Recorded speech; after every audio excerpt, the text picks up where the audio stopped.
हाँ, तो तब तक हम ऐसा करते हैं जब तक बाकी लोग आ रहे हैं। जो प्रीवियस लेक्चर है on oscillations and few topics of acoustics, उसके बारे में बात करते हैं।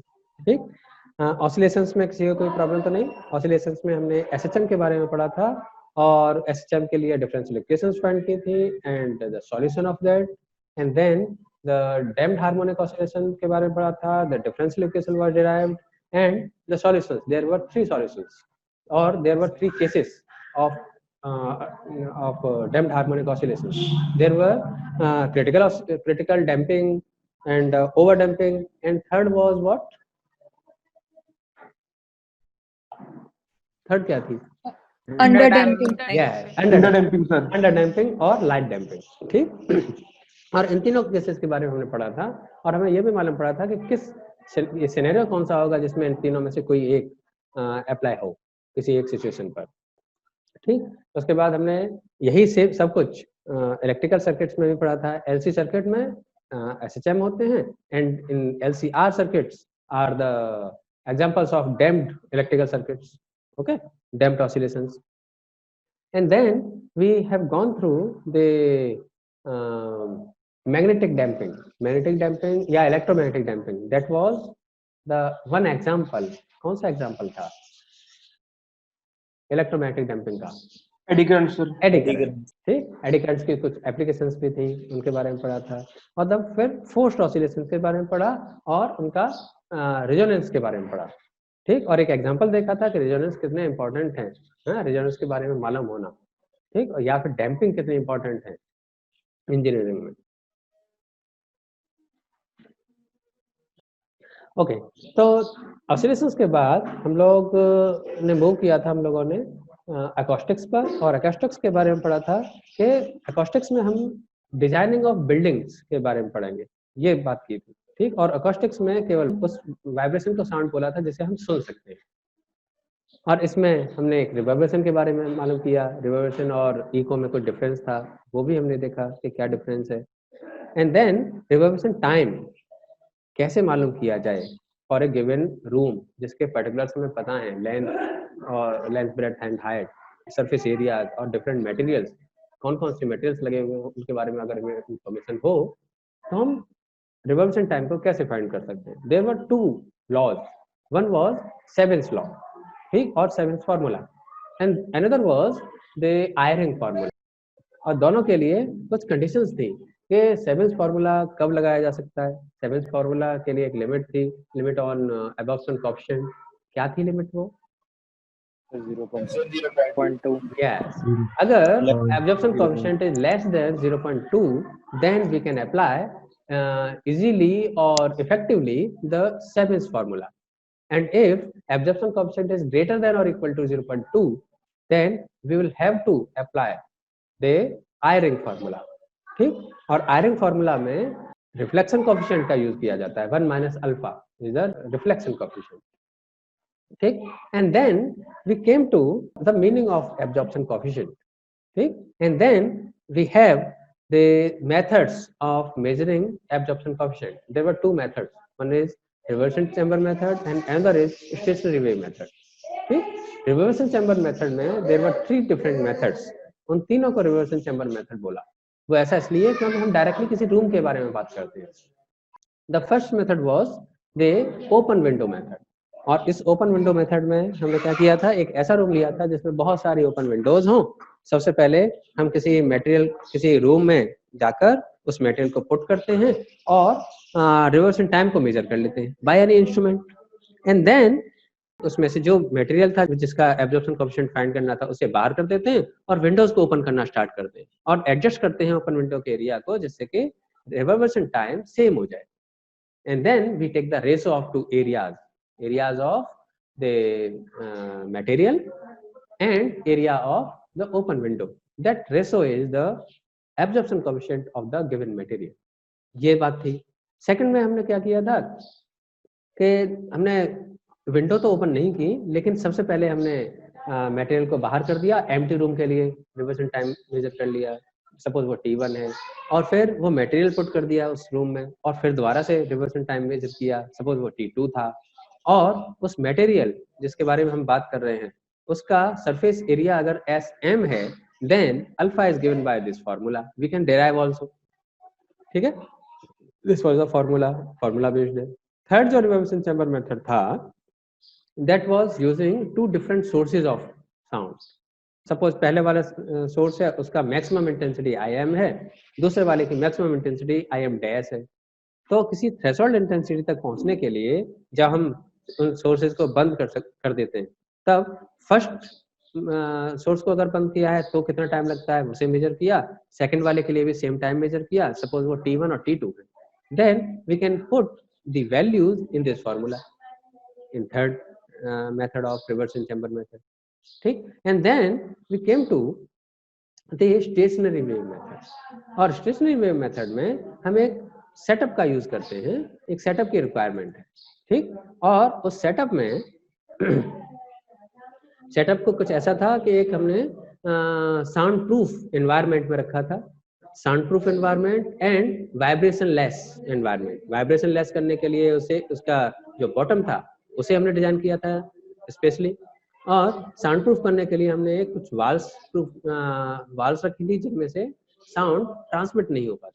And then we put a tube which was closed at one end and opened at another end. ठीक, और जो closed end था वहां पे वो मटेरियल पुट किया जिसका एब्जॉर्प्शन कोएफिशिएंट फाइंड करना है. And then we put a mic or source of sound at the open end. और एक माइक्रोफोन रखा या फिर एक मेजरिंग डिवाइस रखी जो इंटेंसिटी मेजर करती है साउंड की, और उसे हमने ऐसा बनाया जिससे कि उसे स्लाइड कर सके अंदर और बाहर, जिससे कि डिफरेंट प्लेसेस पर कितनी इंटेंसिटी है वो मालूम की जा सके. और तब इसके बाद यहाँ पर हमने अपने डिस्कशन को स्टॉप किया था कल, और यहाँ से हमें आगे बढ़ना. तो अब बताओ कि यहाँ तक इस पॉइंट तक किसी को कोई प्रॉब्लम तो नहीं है? No, sir. No, sir. आपके पास No, sir. एक्सपेरिमेंट की वीडियो है? हाँ, इस किस पे जो ये एक्सपेरिमेंट है, एक्सपेरिमेंट? मेथड. अच्छा, इस पर वीडियो फिलहाल नहीं है, लेकिन हाँ एकॉस्टिक्स के चैप्टर पे वीडियोज हैं जो कि उसमें वीडियो लेक्चर्स में पड़ी हुई हैं, जो प्री रिकॉर्डेड लेक्चर्स हैं उनमें पड़ी हुई हैं LMS पर, वहां पर है. ठीक है. हाँ जी. अच्छा, वैसे भी ये इतना काफी इजी है, और इवन अगर तुमने वीडियो नहीं भी देखी तो सिंपली बुक जो मैंने भेजी है उस बुक को पढ़ के भी तुम्हें आराम से क्लियर हो सकता है, क्योंकि वीडियोस तो अभी बनी है. ठीक, उससे पहले तो वीडियो नहीं हुआ करती थी और लोगों को क्लियर होता था. That's why I know that it is that easy that you can easily understand it by reading the book. Okay? Okay sir. Okay, तो थोड़ा आगे बढ़ते हैं कि क्या करना है हमें, इसमें क्या करते हैं. तो जब भी हम किसी कोई साउंड एनर्जी जनरेट करते हैं यूजिंग दिस स्पीकर, तो वो साउंड एनर्जी क्योंकि SHM वाली वेव्स हैं, मैकेनिकल वेव्स हैं, तो वो इसमें इस ट्यूब में आगे बढ़ती है. सपोज उनका जो इक्वेशन है वो दी जाएगी, सपोज y1 वो है जो कि आगे बढ़ रही है इस तरफ, लेफ्ट की तरफ जा रही है. y1 equal to a sin kx minus omega T या plus omega T, whatever. ठीक है, साइन या फिर omega T minus K X, yes that is good. Omega T minus K X और प्लस के एक्स से अगर उस equation वो वाली साउंड की इक्वेशन पुट कराई जाती है जो कि स्पीकर से निकलकर इस ट्यूब में एंटर कर रही है और उस मटेरियल को जाके हिट कर रही है, और then that material will reflect some of the energy of sound and another energy, another fraction is absorbed. ठीक, तो सपोज वो एक जो भी रिफ्लेक्ट करेगा, definitely that energy will be less than the energy incident, और energy is directly proportional to the square of amplitude. तो हम ऐसा करते हैं, एम्पलीट्यूड की बात करते हैं आप, क्योंकि जो सॉल्यूशन था या इक्वेशन ऑफ साउंड थी उसमें a sin ओमेगा टी की बात की, and a is the amplitude. तो चलो आप सपोज करते हैं कि the amplitude a is incidenting on this material, that material is put on the closed end of the tube, and then it reflects m times the amplitude of the incident wave as the wave reflecting. So a was the amplitude of incidenting wave, then m into a is the amplitude of reflecting wave. M is definitely less than 1, and we will call this m as reflecting factor or reflection coefficient for amplitude. Intensity के लिए जो reflection coefficient होगा definitely इसका square होगा. Is that clear? Is that clear? Yes sir. Okay, अब हम बात करें आगे. अगर तो suppose this is the equation of the wave which is incidenting on that material and this is the equation of wave which is getting reflected.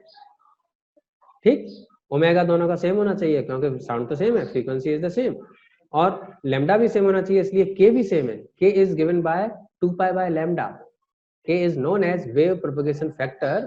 तुम लोग EMT में पढ़ोगे, इलेक्ट्रोमैग्नेटिक थ्योरी में पढ़ोगे इसके बारे में. तो फिलहाल के लिए ये याद करके रखो, ध्यान रखो. This K is known as wave propagation vector and the value of K is 2 pi by lambda.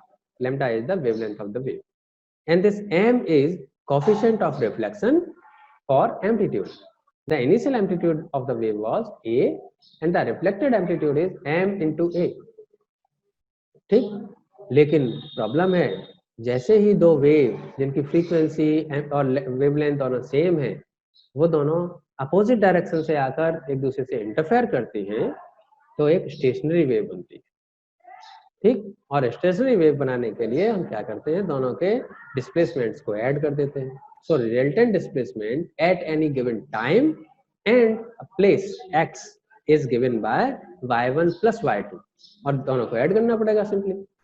अब जब दोनों को ऐड करेंगे तो साइन a माइनस बी और साइन a प्लस बी के फॉर्मूला से इसे एक्सपेंड कर सकते हैं और रीअरेंज कर सकते हैं. तो जब इन्हें रीअरेंज करते हैं तो हमारे पास ये इक्वेशन आती है. मैंने ये डायरेक्ट रीअरेंज की हुई इक्वेशन रखी है, तुम लोग एक बार से रीचेक कर लेना. अब इसमें क्या है, इसमें there is some sine omega T, और ये शो करता है कि ये जिस भी डिस्प्लेसमेंट को ये वाला पार्ट रिप्रेजेंट कर रहा है that is in the form of wave. और कौन सी वेव? जिसकी फ्रीक्वेंसी ओमेगा है, angular frequency, means same wave है लेकिन ये थोड़ा सा चेंज हो गया है. अच्छा, चेंज क्या हुआ है? साइन ओमेगा टी में जिसका मल्टीप्लाई हो रहा होता है that is known as amplitude. तो इसका एम्पलीट्यूड क्या है? a into 1 plus m multiply by cos of K X, और x चेंज होते होते होगा अगर तो वो एम्पलीट्यूड भी चेंज होगा. Means this is a wave for which at a particular time different positions have different amplitudes.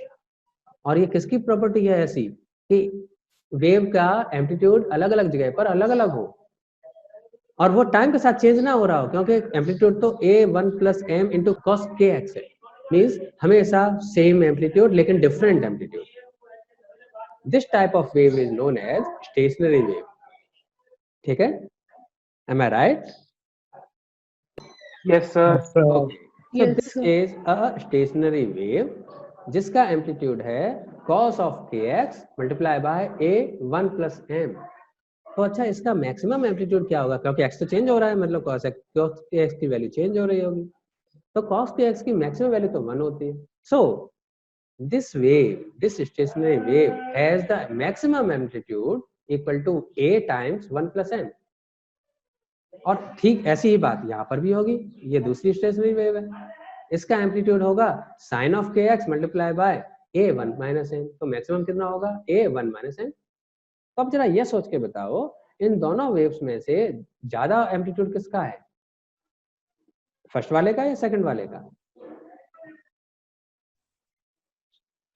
The maximum amplitude due to first stationary wave is a times 1 plus m and the maximum amplitude due to second stationary wave is a times 1 minus m. पहले वाले.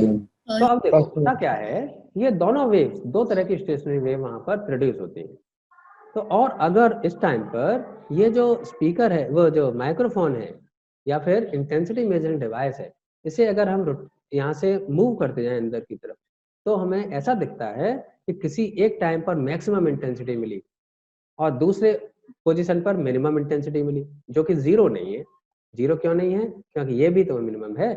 तो कभी तो हमें मिलता है किसी position पर ये वाली मैक्सिमम इंटेंसिटी मिलती है और किसी दूसरे पोजीशन पर ये इंटेंसिटी मेजर होती है.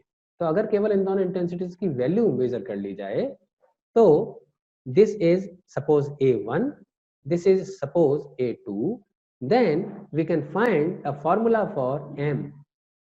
And M is what? M is the reflection coefficient for amplitude. ठीक, और अगर इसका स्क्वायर कर दें तो that will be M square. M square is the reflection coefficient for intensity or energy, and that reflection coefficient when reduced from 1, this gives the absorption coefficient for intensity, and the final formula comes like this: 4A1 A2 divided by A1 plus A2, where A1 is this value and A2 is this value. ठीक है, तो हम करते क्या है इसमें, इस method में हम केवल यहाँ से कुछ एनर्जी प्रोवाइड कराते हैं, साउंड वेव प्रोड्यूस करते हैं, और इस वायर को स्लाइड करके माइक्रोफोन को मूव करते रहते हैं, और हम मेजर करते हैं कि मैक्सिमम इंटेंसिटी कितनी आई, कहाँ पर आई है मेजर करने की कोई जरूरत नहीं है. ठीक, तो हम we measure the value of maximum intensity at any of the position inside the tube, and we also measure the minimum intensity of sound inside that tube, and we represent those intensities by A1 and A2, and finally we put those values into this formula. We get the absorption coefficient of that material. ठीक है, थोड़ा सा लंबा लग रहा है ये, अजीब सा, लेकिन this is really effective. ये R क्या है? R is M square. M square को R से रिप्रेजेंट कर दिया गया है यहाँ पर. R is reflection coefficient for intensity and M is reflection coefficient for amplitude. ठीक, सर ये एक बार फिर से बता दो, समझ नहीं लगा. अच्छा, कहाँ से स्टार्ट करके कैलकुलेशन ही क्या है? अच्छा, तो ओके, तो कैलकुलेशंस में हमारे पास सबसे पहले तो ये है कि इंसिडेंट जो साउंड वेव है उसके फॉर्मूला है हमारे पास, और रिफ्लेक्टेड साउंड वेव है उसका भी इक्वेशन है हमारे पास, और दोनों को इंटरफेयर करेंगे एक दूसरे से, तो दोनों को ऐड कर दिया, और इसे साइन a माइनस बी और साइन a प्लस बी से एक्सपेंड करके रीअरेंज कर लिया.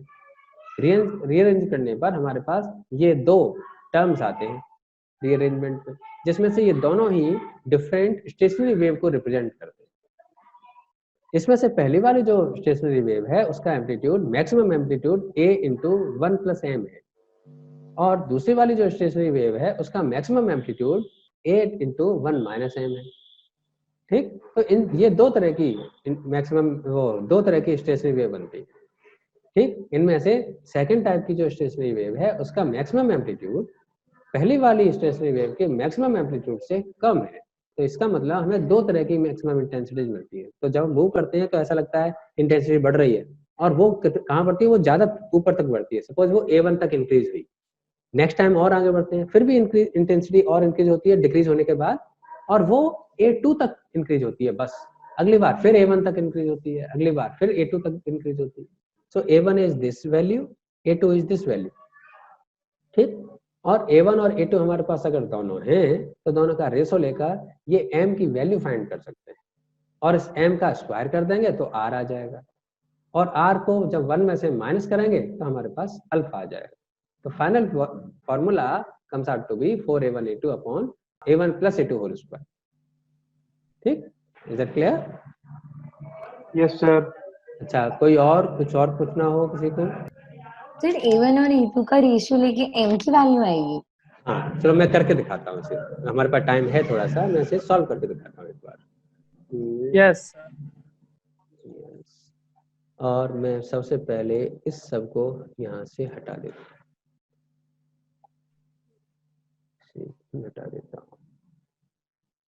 तो दिस इज द वैल्यू, और A1 कितना है और A2 कितना है, तो उसके लिए हमारे पास चलो ये है,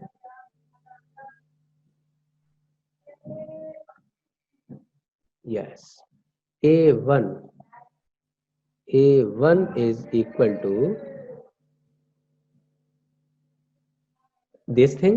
ठीक, और ऐसे ही A2 is equal to A into 1 minus M. ठीक, ये आया. तो अब हमें इन दोनों का रेशो लेना है, तो रेशो के लिए मुझे इक्वेशन पर जाना पड़ेगा. this is fine.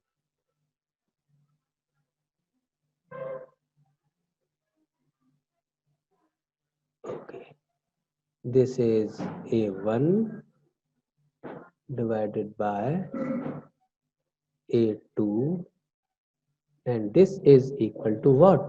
This is equal to this thing divided by this thing. तो A से A कैंसिल हो जाएगा, बचेगा 1 plus m divided by 1 minus m. ठीक है, ये बचेगा। और इसे हम रीअरेंज करें तो मुझे कोई बताएगा रीअरेंज करके, या फिर मैं ही इसे सॉल्व करूं? ये रीअरेंज करके क्या आता है, क्रॉस मल्टीप्लाई करके m के लिए इसे सॉल्व करके क्या आता है? तो जब इसे क्रॉस मल्टीप्लाई करते हैं तो आता है a1 times 1 minus m means a1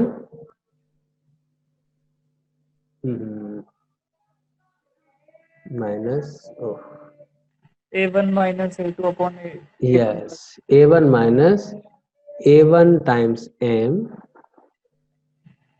This is equal to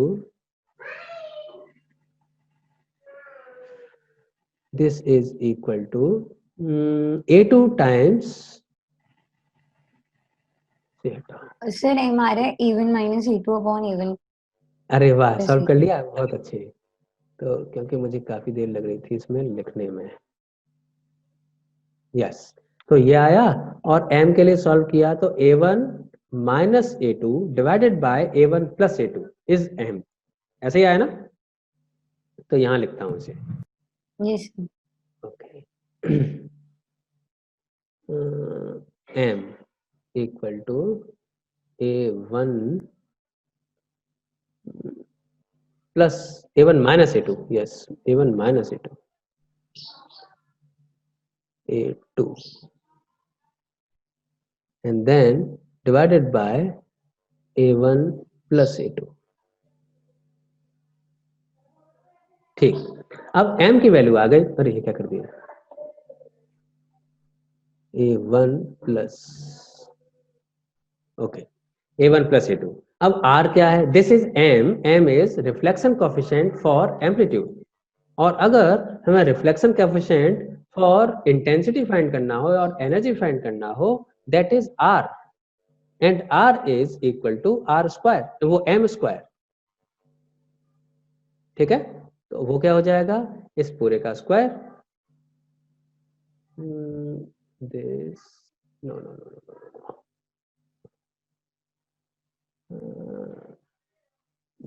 no, this square 2 and again bracket this, ठीक है? This is R, और अल्फा कैसे निकालें? Alpha is the absorption coefficient for intensity and R is reflection coefficient for intensity, ठीक? ये suppose करते हुए कि कुछ भी ट्रांसमिट नहीं हुआ, क्योंकि हमने पहले से ही एनवायरनमेंट ऐसा रखा हुआ है सेटअप के लिए कि कुछ भी ट्रांसमिट नहीं होगा, ठीक? तो alpha is 1 minus r means 1 minus this whole, तो a1 plus a2 square minus a1 minus a2 square, this is 4a1 a2 divided by a1 plus a2 square. आगे, is that clear? ठीक है? Yes, sir. Okay. So this is the final topic of acoustics unit, ठीक? तो अब हम ऐसा कर सकते हैं, अगर तुम लोग थके ना हो, क्योंकि एक ही टॉपिक हुआ है तो थके नहीं होगे डेफिनेटली, तो we can start the next unit on ultrasonic wave, fine? और you have some problems, some difficulties? I think sir actually कल वाला न्यूमेरिकल छोड़ा था ना हमने, वो कर लेते हैं। अरे हाँ हाँ, न्यूमेरिकल छोड़ा था, तो न्यूमेरिकल के लिए रुको, yes, this was one numerical. तो यहाँ पर एक कर्टेन है 4 feet by 4 feet 16 feet square इस एरिया का, ठीक? And that is hang at the centre of the reverberation chamber. तो देखो, रिवर्सन चैम्बर का मतलब वही सम रूम, ठीक? अगर सेंटर में उसे लटका दिया गया है तो कोई बताएगा इसका एरिया कितना है, इस कर्टेन का 4x4 के कर्टेन का area? What is area, effective area? 32 feet square. 32 feet. Exactly, वाह, ठीक? तो डबल, क्योंकि एक तरफ और दूसरी तरफ दोनों तरफ का एरिया एब्जॉर्ब करेंगे इसे, तो the area is known for that curtain, अच्छा, जो रिवर्सन चैम्बर था उसके डायमेंशन हमें पता है. If the reversion time is 1 second and 1.5 second respectively for two different sources of sound of 50 milliwatt and 80 milliwatt. ठीक, तो हमारे पास दो डिफरेंट सोर्सेज हैं. पहले वाले का मैक्सिमम इंटेंसिटी 50 है, दूसरे वाले की मैक्सिमम इंटेंसिटी 80 है. फर्स्ट के साथ रिवर्सन टाइम आता है 1 सेकेंड, दूसरे वाले के साथ आता है 1.5 सेकेंड. तो हमें करना है एब्जॉर्प्शन कोएफिशिएंट फाइंड करना है उस कर्टेन का. ठीक, तो बताओ कैसे निकालें, कौन सा फॉर्मूला लगाएं, ठीक, कौन सा मेथड लगाएं. हमारे पास ये वाला मेथड है और एक ये वाला भी मेथड है. कौन सा लगाएं, सेकंड मेथड या थर्ड मेथड? थर्ड. यस. तो जरा थर्ड मेथड लगा के मुझे बताओ कि कितनी वैल्यू आई इसकी. हमें क्या होगा, I am is 50 into 10 to the power minus 3 watt and I am dash is 80 into 10 to the minus 3 watt. Volume is this multiply S is area, total area of the chamber. तो वो हो जाएगा chamber का खुद का area plus curtain वाला area. ठीक, and T1 minus T2. T1 is 1 second and T2 is 1.5 second. That's all. ठीक, जरा बताना कितना आया एब्जॉर्प्शन कोएफिशिएंट.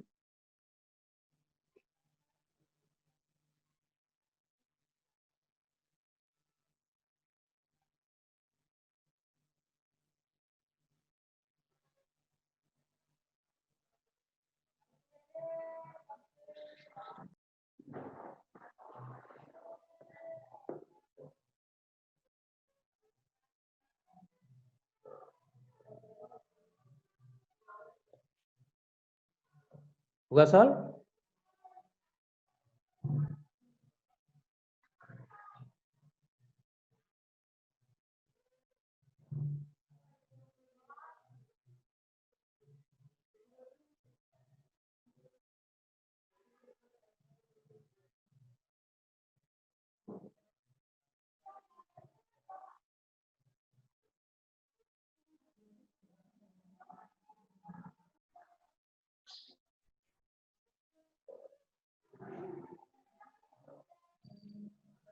सर हाँ, कितना आया? 0.45 आ रहा है सर. ठीक है, नो प्रॉब्लम. ठीक, किसी और का भी इतना ही आया है? 1 minute.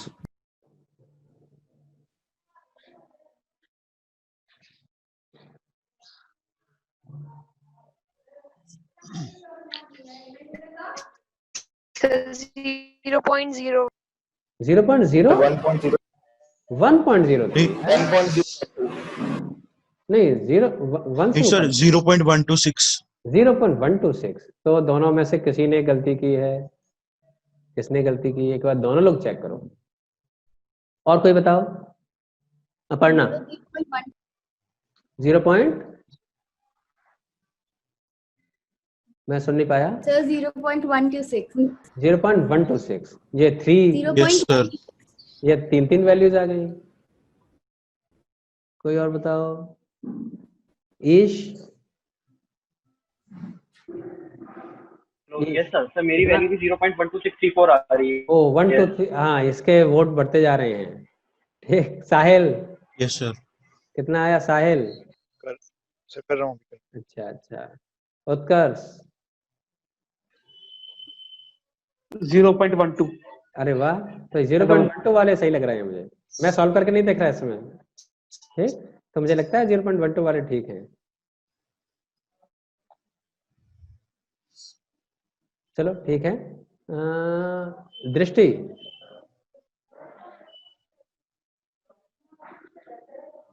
Yes, sir. कितना आया? Sir, 1 second. अच्छा, 1 सेकंड तो हो गया. गोविंद कैलकुलेट कर रहा हूँ सर. ओके, चलो ठीक है. तो I think 0.126 is correct answer. और कोई बात नहीं, जितना भी आया कैलकुलेशंस को एक बार चेक करना. The main thing is you know how to apply the formula. ठीक है, we can solve some more problems also. जरा ये प्रॉब्लम देखना, first problem B, a hall has volume this metre cube. ये ध्यान देना, सबसे पहले हम 0.05 जो रखे थे वो था फीट के लिए, एफपीएस सिस्टम के लिए, and this is in MKS. तो इसमें एमकेएस सिस्टम के लिए कोएफिशिएंट क्या होता है सेवेंस फार्मूला में? 0.16. Yes, 0.16. yes. So this is the volume, and the total absorption is 1000 meter square OWU. इसका मतलब S into अल्फा दोनों का मल्टीप्लाई जो था, that is 1000 meter square OWU. What will be the change in reverberation time if audience fill the hall and thereby increases the absorption by another 750 meter square OWU? ये clear है क्या बोला इसने? इसने बोला एक हॉल था जो जब एम्प्टी था तब उसका कुछ रिवर्बरेशन टाइम रहा होगा, हमें नहीं पता, ठीक, लेकिन उसका वॉल्यूम हमें पता है और टोटल एब्जॉर्प्शन पावर भी पता है। एब्जॉर्प्शन पावर होती है अल्फा इंटू एस, ठीक। अच्छा, अब उसने ये पूछा कि जब उसमें ऑडियंस आ गई तो ऑडियंस आने से एब्जॉर्प्शन पावर इंक्रीज हो गई, जो कि पहले 1000 मीटर स्क्वायर OWU थी, वो अब हो गई 750 मीटर स्क्वायर OWU इंक्रीज, ठीक। तो अब रिवर्बरेशन टाइम में कितना इंक्रीज हुआ, तो इसमें इंक्रीज पूछा है, चेंज क्या आया, इंक्रीज या डिक्रीज जो भी हुआ वो कितना आया। तो कैसे करोगे इसे सॉल्व?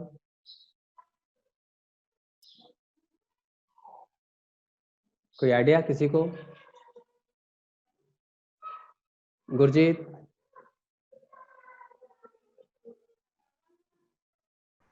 गुरजीत, सर एक बार पहले वाला डाटा यूज करके टी1 निकालेंगे, फिर लाइक यस, सेकंड वाले को यूज करके दोबारा टी निकालेंगे तो दोनों का डिफरेंस ले लेंगे। और कौन बताएगा? जशन? Yes, sir. हाँ, is that clear? Yes. Okay, तो ठीक है, तो हम यहाँ तक रखते हैं आज के लिए ये वाला टॉपिक, और हम मूव करते हैं अल्ट्रासोनिक्स नेक्स्ट यूनिट तक, ठीक है। 9:50 हमारे पास काफी टाइम है, भी 10 मिनट्स हैं, तो हम थोड़ा सा ऐसा करते हैं, थोड़ा ओवरव्यू देख लेते हैं इसका, ठीक है। तो let me move on, can you see it? Ultrasonics. yes sir, Next chapter is Yes, sir. ultrasonics. yes sir, Or ultrasonics means what? Ultrasonic means a particular mechanical wave which has the frequency more than 20,000 hertz, 20 kilohertz, 20,000. 20,000 hertz, right? So we cannot listen, we cannot hear it, ठीक? And this type of sound has many of properties which are applicable in many ways, ठीक? And that's why we are going to study it. So in this chapter we'll study the properties of ultrasonic wave, how those waves are generated and how those waves are detected, and then what are the applications of ultrasonic wave. Okay, so the ultrasonic waves are the mechanical wave, one thing, and those have high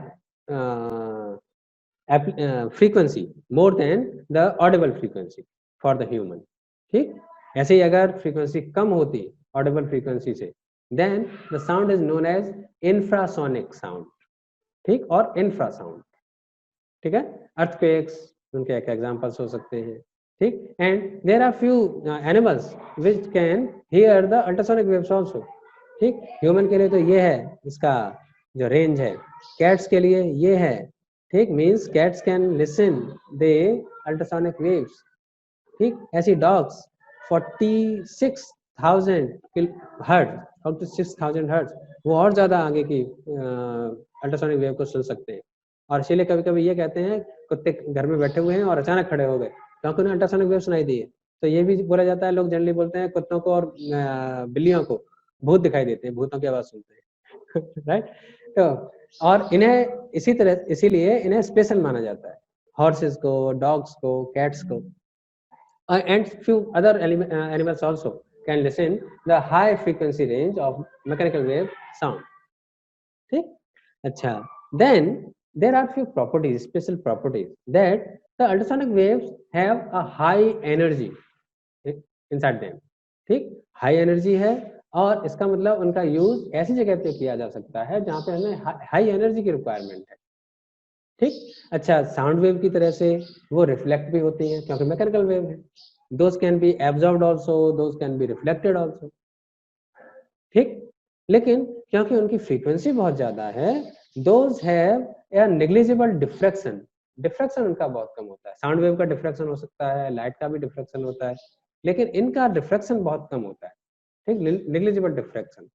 ठीक, क्योंकि उनकी wavelength बहुत कम है, और इसीलिए उन्हें बहुत लंबी डिस्टेंसेस तक ट्रांसमिट किया जा सकता है। और इसका मतलब ये हुआ कि जो लंबी डिस्टेंसेस तक हम ट्रांसमिट करेंगे और उसकी एनर्जी डिक्रीज कम होगी, तो उनका यूज किया जा सकता है मेजरमेंट ऑफ डिस्टेंस के लिए। ठीक, इज दैट क्लियर? अच्छा, अगेन क्योंकि उनमें एनर्जी बहुत ज्यादा होती है, so those can be used as to produce disruptive effects in the liquid. तो जब भी वो अल्ट्रासोनिक वेव किसी लिक्विड में से पास होती है तो वहां बबल्स क्रिएट करती है।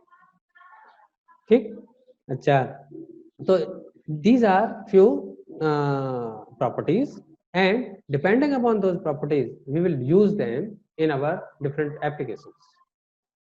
Okay, अब अगर ये हमें प्रॉपर्टीज क्लियर हैं तो हम देखते हैं कि एप्लीकेशंस क्या क्या हो सकती हैं। इमेजिंग में एप्लीकेशन हो सकती है इसकी, ये हम सबसे लास्ट में पढ़ेंगे। डिस्टेंस मेजरमेंट में इनका यूज हो सकता है। हाँ हाँ बोलो। सर क्लास का टाइम हो गया sir. Excuse me sir. Okay, हाँ हाँ यस सर, हमारी 9:50 पे क्लास होती है, तो 5 मिनट का ब्रेक। ओके ओके ओके, ठीक है ठीक है, मुझे जरा पहले बता दो। ठीक है, तो we will continue our discussion in the next lecture on ultrasonic waves, right? चलो, ओके।